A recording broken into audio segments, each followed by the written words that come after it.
Hi friends, good morning all of you. వివిధ వార్తా పేపర్లో వచ్చినటువంటి విద్యా మరియు ఉద్యోగ సమాచారాన్ని మీ ముందుకు తీసుకొచ్చిన వీడియోని అయితే లైక్ చేయండి. ఫస్ట్ నుంచి లాస్ట్ వరకు చూడండి.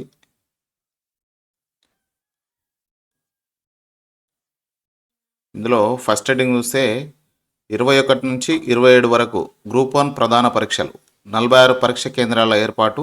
టీజీపీఎస్సీ చైర్మన్ మహేందర్ రెడ్డి అధికారులు కట్టుదిట్టమైన చర్యలు చేపట్టాలి. సిఎస్ శాంతికుమారి.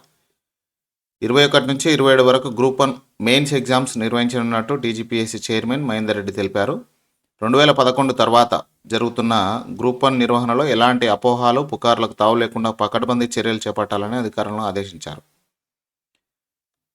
ఇక మొత్తం ఈ గ్రూప్ 1 ప్రధాన పరీక్ష నిర్వహణకు హైదరాబాద్, రంగారెడ్డి, మేడ్చల్ జిల్లాల్లో 46 పరీక్ష కేంద్రాలు ఏర్పాటు చేసిరు. ఇందులో హైదరాబాద్ 8, రంగారెడ్డి 11, మేడ్చల్లో 27 పరీక్ష కేంద్రాలు, మొత్తం టోటల్గా 46 పరీక్ష కేంద్రాలను ఏర్పాటు చేసిరు. ఈ ఎగ్జామ్కు 31,383 మంది పరీక్షకు హాజరవుతారు. దీనికి సంబంధించి రాష్ట్రంలో జిల్లా కలెక్టర్లు నేరుగా పరీక్ష నిర్వహణను పర్యవేక్షించాలి. సంబంధిత పోలీస్ కమిషన్లు బందోబస్తు ఏర్పాట్లు చేస్తారని తెలిపారు. ఇక 1.5 గంటల తర్వాత పరీక్ష కేంద్రంలోకి ఎవరిని అనుమతించేది లేదని స్పష్టం చేశారు.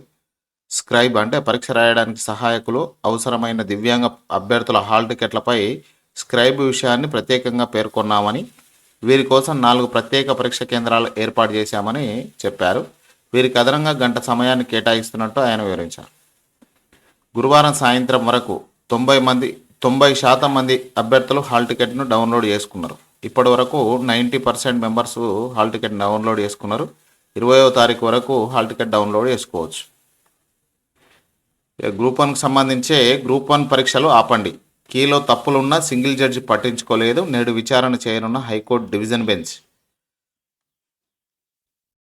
తప్పుడు సమాధానాలతో కూడిన తుది ప్రకారం గ్రూప్ 1 మెయిన్స్ పరీక్షలను నిర్వహిస్తే ఆ ప్రభావం ఎంపికలపై పడుతుందంటూ పలువురు గ్రూప్ 1 అభ్యర్థులు హైకోర్టులో అప్పీల్ పిటిషన్లు దాఖలు చేశారు. సింగిల్ జడ్జి ఈ నెల 15న ఇచ్చిన తీర్పును రద్దు చేయాలంటూ జి దామోదర్ రెడ్డి తదితరులు అప్పీల్ చేశారు. ప్రిలిమినరీ కీలో తప్పులు ఉన్నాయని పలు ఆధారాలను సమర్పించినప్పటికీ సింగిల్ జడ్జి పట్టించుకోలేదని పేర్కొన్నారు. టీజీపీఎస్సీ ప్రకటించిన తుది కీలోనూ తప్పులున్నాయని, పిటిషన్ల ఆధారాలు చూపిన వాటికి జోలికి వెళ్ళలేదని చెప్పారు. 41, 119 ప్రశ్నలకు పరిశీలిస్తే తమకు అనుకూలంగా ఉత్తర్వులు వచ్చేవి. ఈ 2 ప్రశ్నలకు తొలగించడం వల్ల మెరిట్ జాబితాపై ప్రభావం చూపుతుందని అన్నారు. ఇలాంటి కీ ద్వారా మెయిన్కు అభ్యర్థుల జాబితా రూపొందించడం చట్ట వ్యతిరేకమని పేర్కొన్నారు. అభ్యర్థుల వడిపోతకు ప్రాథమిక పరీక్ష కీలకమని, గతంలో ప్రాథమిక పరీక్షల నిర్వహణలో తప్పులు జరిగాయని 2 సార్లు పరీక్షలను రద్దు చేసినట్టు గుర్తు చేశారు. మొత్తానికి అప్పీల్ పిటిషన్పై హైకోర్టు న్యాయమూర్తులు జస్టిస్ ఆనంద్ షావిలి నేతృత్వంలోని ద్విసభ్య ధర్మాసనం శుక్రవారం విచారణ చేపట్టే అవకాశం ఉంది. ఈరోజు ఫైనల్ డిసిజన్ వస్తుంది, గ్రూప్ 1 నడుస్తుందా లేదనేది. నెలాఖరుకు జేఈ నోటిఫికేషన్. నవంబర్ మొదటి వారంలో దరఖాస్తుల ప్రక్రియ ప్రారంభం. జనవరి, ఏప్రిల్లో మెయిన్స్. సిలబస్ కుదింపుపై తర్జన భర్జన. గత ఏడాది తగ్గిన సిలబస్, పరీక్ష కేంద్రాల పెంపు అంశంపై పరిశీలన. జేఈ 2025 నోటిఫికేషన్ ఈ నెలాఖరులో వెలువడనుంది. నేషనల్ టెస్టింగ్ ఏజెన్సీ ఈ దిశగా తన ప్రయత్నాలను ముమ్మరం చేసింది. నవంబర్ మొదటి వారంలో ఆన్లైన్ దరఖాస్తుల ప్రక్రియ ప్రారంభించే వీలుంది. జనవరిలో మొదటి విడత జేఈ మెయిన్స్ నిర్వహిస్తారు. ఆ తర్వాత ఏప్రిల్ లేదా మే నెలలో 2వ విడత మెయిన్స్ను ఆన్లైన్ పద్ధతిలో చేపట్టనున్నారు. దేశంలోని ప్రతిష్టాత్మక ఐఐటీలు, ఎన్ఐటీలు, ట్రిపుల్ కేంద్ర ప్రభుత్వ నిధులతో ఇంజనీరింగ్ సంస్థలో ప్రవేశాలకు ఇమ్మడి ప్రవేశ పరీక్ష నిర్వహిస్తారు. మెయిన్స్లో అర్హత సాధించిన వారు 2.5 లక్షల మంది అడ్వాన్స్డ్కు పంపుతారు. అడ్వాన్స్డ్లో పొందిన ర్యాంకుల ఆధారంగా ఐఐటీలో సీట్లు కేటాయిస్తారు. జేఈ మెయిన్స్ ర్యాంక్ ద్వారా ఎన్ఐటీ, ట్రిపుల్ కేంద్ర ప్రభుత్వ నిధులతో నడిచే సంస్థల్లో ఇంజనీరింగ్ సీట్లు పొందే వీలుంది. ఈ పరీక్షలను దృష్టిలో ఉంచుకొనే ఈ జేఈ మెయిన్స్ అయితే నడుపుతుంటారు.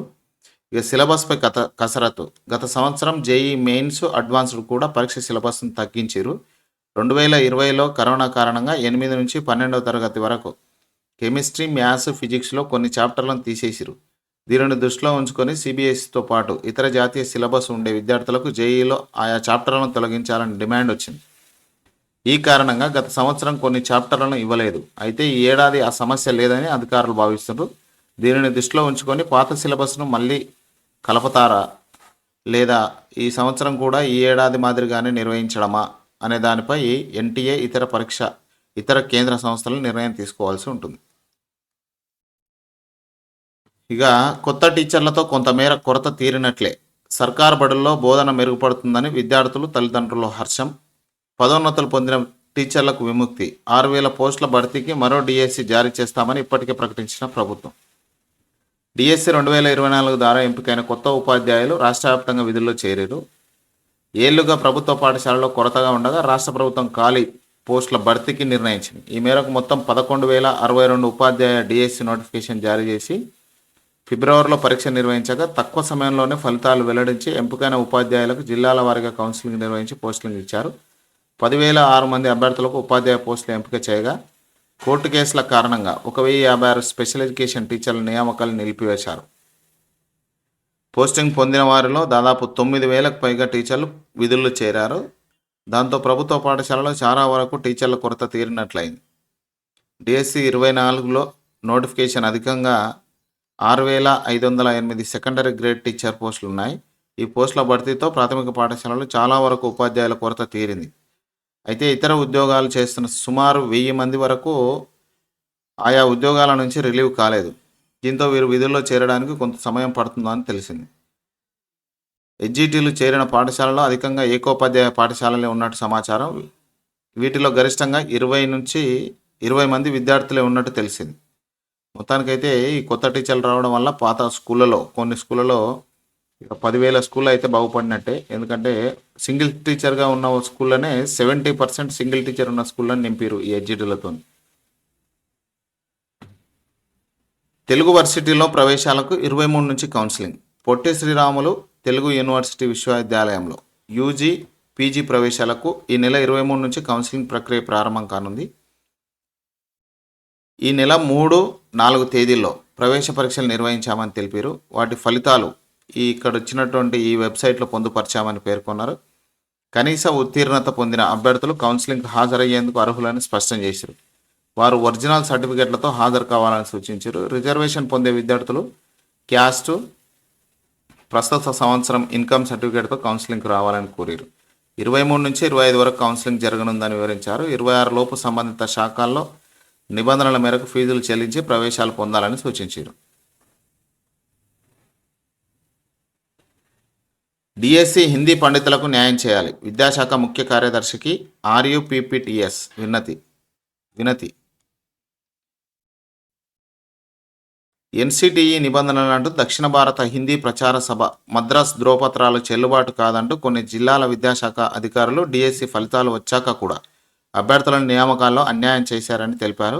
ఈ విషయంలో కొంతమంది హిందీ పండితులు హైకోర్టును ఆశ్రయించారు. అన్ని అంశాలను కోర్టు పరిశీలించి దక్షిణ భారత హిందీ ప్రచార సభ మద్రాస్ ద్వారా చేసిన కోర్సు చెల్లుబాటు అవుతుందని, దానికి యూజీసీ గుర్తింపు ఉందని, వారిని డిఎస్సి 2024లో అర్హులుగా పరిగణించి న్యాయం చేయాలని తీర్పు వెలువరించిందని గుర్తు చేశారు.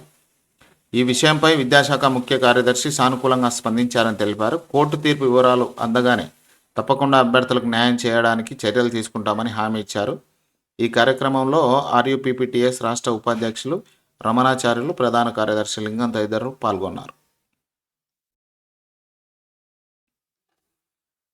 21న డిఈ సెట్ అభ్యర్థులకు ధ్రువపత్రాల పరిశీలన, 30న సీట్ల కేటాయింపు. రాష్ట్రంలో diploma in elementary education, diploma in pre school education కోర్సులో 2024-26 బ్యాచ్ ప్రవేశాల కోసం ప్రవేశ పరీక్ష నిర్వహించారు. ఈ నెల 21న ధ్రువపత్రాల పరిశీలన జరగనుంది. ఈ మేరకు డిసెట్ కన్వీనర్, మోడల్ స్కూల్ అదనపు సంచాలకులు శ్రీనివాసాచారి గురువారం ప్రకటన చెప్పారు. రాష్ట్రంలో ప్రభుత్వ డైట్ కాలేజీలో 21 ధ్రువపత్రాల పరిశీలన జరుగుతుంది. గతంలో ధ్రువపత్రాల పరిశీలనకు హాజరు కాని అభ్యర్థులు ఈ అవకాశాన్ని సద్వినియోగం చేసుకోవాలి. 23 నుంచి 26 వరకు వెబ్ ఆప్షన్లు ఇచ్చుకోవాలి. 30న సీట్ల కేటాయింపు ఉంటుంది. 30 నుంచి వచ్చే నెల 3వ తేదీ వరకు ఫీ చెల్లించి అడ్మిషన్ లెటర్ను పొందాలి. వచ్చే నెల 4వ తేదీన కాలేజీల్లో రిపోర్ట్ చేయాలి. పూర్తి వివరాలకు అఫీషియల్ వెబ్సైట్ను సంప్రదించండి. లేకపోతే దీనికి సంబంధించి ఒక వీడియో కూడా చేసిన, ఆ వీడియోలో క్లియర్గా ఉంది ఎన్ని నెలలు ఆగింది, ఎందుకు ఆగింది అనేది క్లియర్గా ఉంది. ఆ వీడియోను కూడా చెక్ చేయండి, మన ఛానల్లో ఉంది. యూజీసీ నెట్ ఫలితాల వెల్లడి. యూజీసీ ఆధ్వర్యంలో జరిగిన నేషనల్ ఎలిజిబిలిటీ టెస్ట్ ఫలితాలు గురువారం వెల్లడయ్యాయి. ఆగస్టు, సెప్టెంబర్లో 11 రోజుల పాటు 83 సబ్జెక్టులో పరీక్షలు జరిగినాయి. వీటిని నేషనల్ టెస్టింగ్ ఏజెన్సీ నిర్వహించింది. ఈ పరీక్షల కోసం మొత్తం 11,21,225 మంది పేర్లు రిజిస్ట్రేషన్ చేసుకోగా 6,84,224 మంది మాత్రమే పరీక్ష రాశారు. వారిలో 4,970 మంది జూనియర్ రీసెర్చ్ ఫెలోషిప్ జేఆర్ఎఫ్కు, 53,694 మంది అసిస్టెంట్ ప్రొఫెసర్ పదవులకు, 1,12,070 మంది పిహెచ్డికి అర్హత సాధించారు. ఫలితాలను యూజీసీ నెట్ వెబ్సైట్లో చూడొచ్చు. వీటితో పాటు పరీక్షల కట్ ఆఫ్ మార్కులను కూడా వెబ్సైట్లో పెట్టింది. ఇది ముఖ్యమైనది. 10,954 పోస్టులు. గ్రామ రెవెన్యూ వ్యవస్థకు సర్కార్ ముందడుగు. పోస్టుల భర్తీకి రెవెన్యూ నుంచి ప్రభుత్వానికి ప్రపోజల్స్. ఆర్ఓఆర్ యాక్ట్తో పాటే ఆమోదం. ఆ తర్వాత నియామక పద్ధతులు. క్వాలిఫైడ్ వైపే రాష్ట్ర ప్రభుత్వం మొగ్గు. మిగిలిన పోస్టులను టీజీపీఎస్సీ ద్వారా భర్తీ. వీఆర్ఓ కాకుండా పరిశీలనలో 10 పేర్లు. గ్రామీణ రెవెన్యూ వ్యవస్థను రూపొందించేందుకు ప్రభుత్వం సిద్ధమవుతుంది. రెవెన్యూ శాఖలో క్షేత్రస్థాయి సిబ్బంది కొరత తీర్చడానికి నూతన ఆర్ఓఆర్ యాక్ట్ 2024 చట్టం సమర్థంగా అమలు చేయడానికి అడుగు వేస్తుంది. గ్రామీణ రెవెన్యూ వ్యవస్థను రూపొందించడానికి ప్రతిపాదనలు సిద్ధం చేసింది. గత ప్రభుత్వం చేసిన దుర్మార్గమైన అఖండాల నేపథ్యంలో ఆ అపవాదుని కడిగేసి శాశ్వత సమర్థ వ్యవస్థను ప్రతిష్ఠించడానికి ప్రభుత్వం కృషి చేస్తుంది. ప్రతి ఊరికొకరు కనీసం ఉండేందుకు వీలుగా 10,954 పోస్టులను మంజూరు చేయాలని రెవెన్యూ శాఖ నుంచి ప్రభుత్వానికి ప్రపోజల్స్ వెళ్ళాయి. ఊరికొకరు రెవెన్యూ శాఖ తరపున పనిచేసేందుకు వీలుగా పోస్టులను రూపొందించారు. అయితే ఏ పేరుతో నియమిస్తారన్న కూడా ఇంకా స్పష్టత రాలేదు. ఓ 10 పేర్లను పరిశీలిస్తున్నామని తెలుపుతున్నారు. గతంలో మాదిరిగా విలేజ్ రెవెన్యూ ఆఫీసర్ అంటే రెవెన్యూ అనే పదం లేకుండానే ఏర్పాటయ్యే అవకాశం ఉంది. ఈ పోస్టులను గ్రేడ్ 1, గ్రేడ్ 2, గ్రేడ్ 3 విధానంలో ఉండొచ్చు. అలాగే జూనియర్ అసిస్టెంట్, రికార్డ్ అసిస్టెంట్ ఏ క్యాడర్లో ఉండాలన్న దానిపై నిర్ణయాన్ని ప్రభుత్వానికి వదిలేశారు. మొదట ఆర్ఓఆర్ యాక్ట్తో పాటే ఈ పోస్టులకు కూడా మంత్రివర్గం ఆమోదించనున్నట్టు సమాచారం. ఆ తర్వాతే నియామక పద్ధతులపై కసరత్తు జరుగుతుందని అధికారుల నుంచి అందిన సమాచారం. మెథడ్ ఆఫ్ రిక్రూట్మెంట్లోనూ భిన్న వాదనలు కొనసాగుతున్నాయి. అయితే ప్రభుత్వం మాత్రం క్వాలిఫైడ్ ఎంప్లాయీస్ని మాత్రమే తీసుకోనున్నట్లు ఉంది. పూర్వపు వీఆర్ఓలందరినీ తిరిగి తీసుకునే అవకాశాలు లేవని సమాచారం. రిక్రూట్మెంట్ విధానంపై స్పష్టత రాకముందే పూర్వ వీఆర్ఓల్లో తీవ్రమైన చర్చ జరుగుతుంది. ఈ నేపథ్యంలోనే డైరెక్ట్ రిక్రూట్మెంట్ వీఆర్ఓలు, డిగ్రీ క్వాలిఫికేషన్ కలిగిన వారు, మిగతా వారు ఇలా 3 వర్గాలుగా వేర్వేరు ప్రతిపాదనలు, విజ్ఞప్తులతో మంత్రి పొంగులేటి శ్రీనివాస్, సిసిఎల్ఏ నవీన్ మిట్టల్, సిఎంఆర్ఓ పిడి లచ్చిరెడ్డిలను కలుస్తున్నారు. ఈ నేపథ్యంలోనే జిల్లాల వారీగా పూర్వ వీఆర్ఓల విద్యార్హతలు సేకరిస్తున్నట్టు తెలిసింది. ఇక ఆమోదం తర్వాతే 10,954 రెవెన్యూ గ్రామాలకు ఎన్ని క్లస్టర్లు, రెవెన్యూ గ్రామ విస్తీర్ణాలు, పట్టణ గ్రామీణ స్వభావం వంటి సమీకరణాలు తేల్చాలి. మొత్తం కావాల్సిన పోస్టులు సిసిఎల్ఏ స్థాయిలో నిర్ధారించాలి. ప్రభుత్వానికి నివేదిక పంపాలి. కొత్త పోస్టులు సృష్టించినందున వాటి మంజూరుకి కావాల్సిన కేబినెట్ ఆమోదం పొందాలి. కొత్త పోస్టులకు కావాల్సిన పే స్కేలు, ఆర్థిక భారం, న్యాయపరమైన అంశాలు, ఇతర విధి విధానాలపై కసరత్తు చేసి ఆర్థిక శాఖ, న్యాయశాఖ నుంచి రెవెన్యూ శాఖ వాళ్ళు రీమార్క్ తెప్పించుకోవాలి. పోస్టు పేరు, విద్యార్హత, జాబ్ చార్టు, సర్వీస్ నిబంధనలు, నియామక విధానంపై నిర్ణయం తీసుకుంటారు. మళ్ళీ ప్రభుత్వానికి పంపి అనుమతి పొందాలి. తర్వాత నూతన నియామక ప్రక్రియ ప్రారంభిస్తారు. ఈ అంశాలను ఏవి కాకముందే పోస్టుల సృష్టి, వాటి స్వభావం అనేది ఇంకా పరిశీలన దశలోనే ఉండగా పూర్వ వీఆర్ఓలు యథేచ్ఛగా ప్రభుత్వ పెద్దల చుట్టూ ప్రదర్శనలు చేయడం, తీవ్రమైన ఒత్తిడి చేయడం, సోషల్ మీడియా గ్రూపుల సంఘాల పేరుతో పరస్పరం చీలిపోయి సవాళ్లు విసురుకుంటున్నారు. తమ డిమాండ్ల సాధన కోసం గ్రూపులు కట్టి గందరగోళం సృష్టిస్తున్నారు. మొత్తానికైతే ఈ 10,954 పోస్టులకు సంబంధించి నడుస్తుంది చర్చ. గ్రామానికి ఒక రెవెన్యూ ఆఫీసర్ను నియమించారని. ఇది ఫ్రెండ్స్ ఈరోజు వరకు ఉన్నటువంటి విద్యా మరియు ఉద్యోగ సమాచారం. దీంట్లో మీకు ఏమైనా క్లియర్గా తెలుసుకోవాలనుకుంటే కామెంట్ రూపంలో అడగండి, ఖచ్చితంగా వివరణ ఇస్తాను. Thank you.